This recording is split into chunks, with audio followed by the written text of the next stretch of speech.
Okay, the alert, the pending approval is here. It will be right next to the approval. This will be released on the next update that we push forward. It could be released even before we actually use it, so wait to actually use it until we have discussed and you've gotten the go-ahead from either me or Maggie. So what the pending approval does is it will actually search an order and see if the driver's license, it will search every order that is under that driver's license number and see if any of those are a rent-to-own order. If any other ones are rent-to-own order and the current one is a rent-to-own, then it will actually have an alert right here that will say previous rent-to-own order is found, pending approval is suggested. Okay, I'm going to go through this and I'm going to show you as if the alert was here. So when you hit a pending approval, it's going to go ahead and process the order the same way as if you've done everything else, except instead of hitting approve, you're just going to say pending approval. Then go ahead and submit it. Now, while this goes and processes that, I'm going to take you here and we're going to go to the data entry, or the office admin user, and I'm going to show you how it's going to show up in the office admin. Here in reports, you'll see that there's a new area here that says orders pending approval. Okay, now orders that are pending approval will not show up on the drivers. They will not show up to the factory.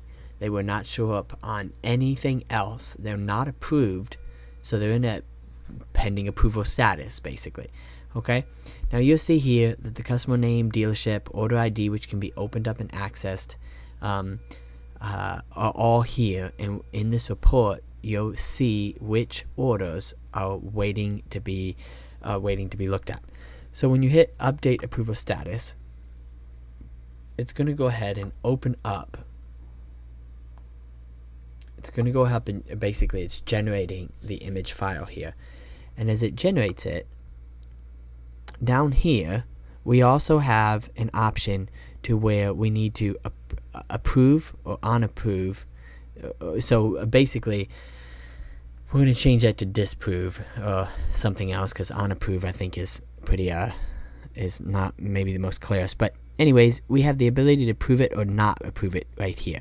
So this is where Kim or whoever will go forward and check this customer name in DebtMaster and see if they have a pending balance. If they do not have a pending balance, they can just go ahead and hit approve, and when they hit approve, just update the order.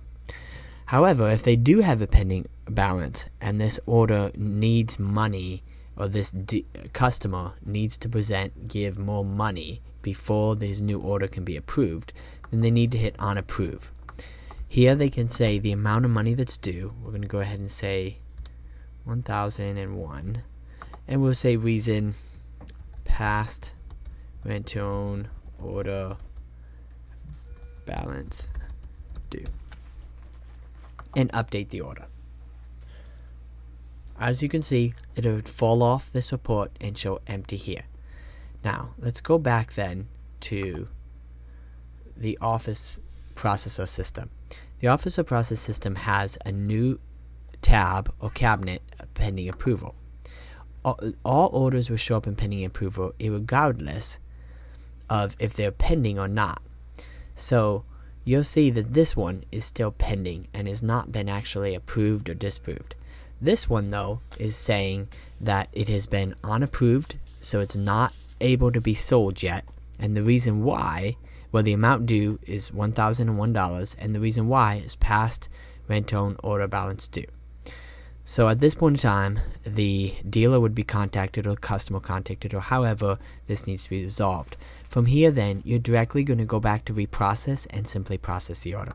Now, when you hit reprocess and you scroll down, if this was one that had found it, you may still see the alert saying past rent-to-own order pending approval is suggested, but you don't need to pay attention to that because you're actually already processing the pending approval. So from there, you're just going to hit approve and submit.